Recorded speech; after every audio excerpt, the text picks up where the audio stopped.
This is what it looks like when you choose to do things that scare you and you purposely choose and intentionally choose to go outside of your comfort zone. This is what it looks like right now. You're seeing it real time. I have had a heavy fear the majority of my life, and still now, the fear of being perceived. The fear of however many people even see this, whether it's 0, 5, 10, millions. The fear of being perceived is a very real and can be quite paralyzing fear. But am I going to let that stop me reaching my full potential? No.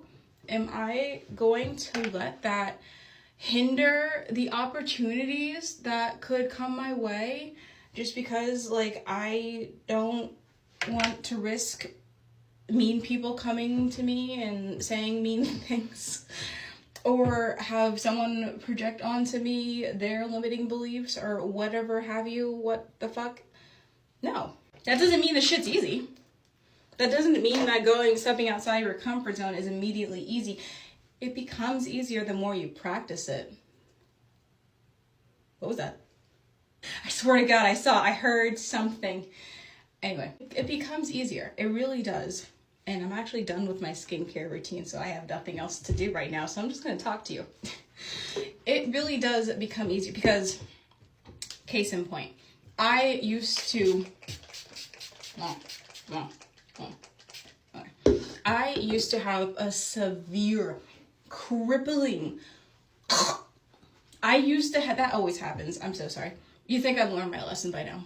I used to have a severe, crippling social anxiety. I could not, even with my own friends, even in my own friend group, if there was like a certain amount of people and I was in my head too much or I started to overthink, like my time would just be immediately ruined. It was so difficult for me to just enjoy being around people because of how socially anxious I was. So when I ended up losing all my friends because life happens like that, I was forced to be in a position where I had no choice but to do things on my own. I literally had no choice but to just do everything on my own. And that sucked because it was a very incredibly lonely time for me, but it was needed. It was necessary for my growth. So I don't regret it. But I would just say, fuck it. I would go out. I would go out to bars, clubs, whatever. And I would go out by myself because I wasn't going to wait around for someone to go with me. I didn't have somebody. So I just did it myself. And yeah, it was a little nerve-wracking at first, but it was to the point like I felt like my back was against the wall. And it's like, okay, what are you going to do, Olivia? Are you going to just sit and mope because you don't have any friends, or are you going to just go out into the world and whatever happens, happens? I chose the latter.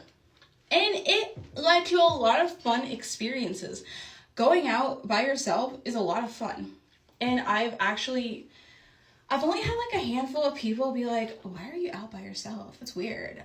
Why are you doing that?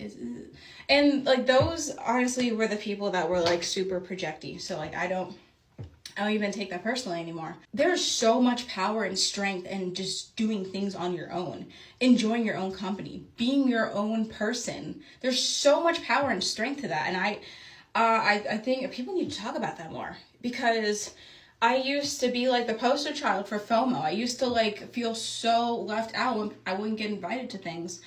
And then I just started doing shit on my own. I had way more fun. I have so much fun going out by myself or doing things by myself. And that does inevitably lead to me meeting people. So honestly, stepping out of your comfort zone, while it feels like a necessary evil, it's a worth it evil. It's not even evil. It's worth it. Once you push past that discomfort, it doesn't stay uncomfortable forever. Like you do get more used to it. And the more you do it, the more it's like, oh, it's not so scary. So the next time you're faced with something that you're afraid of, or you just feel like you are boxed in too deep into your comfort zone and you feel stuck there, take a little step out. See what happens. Love you guys.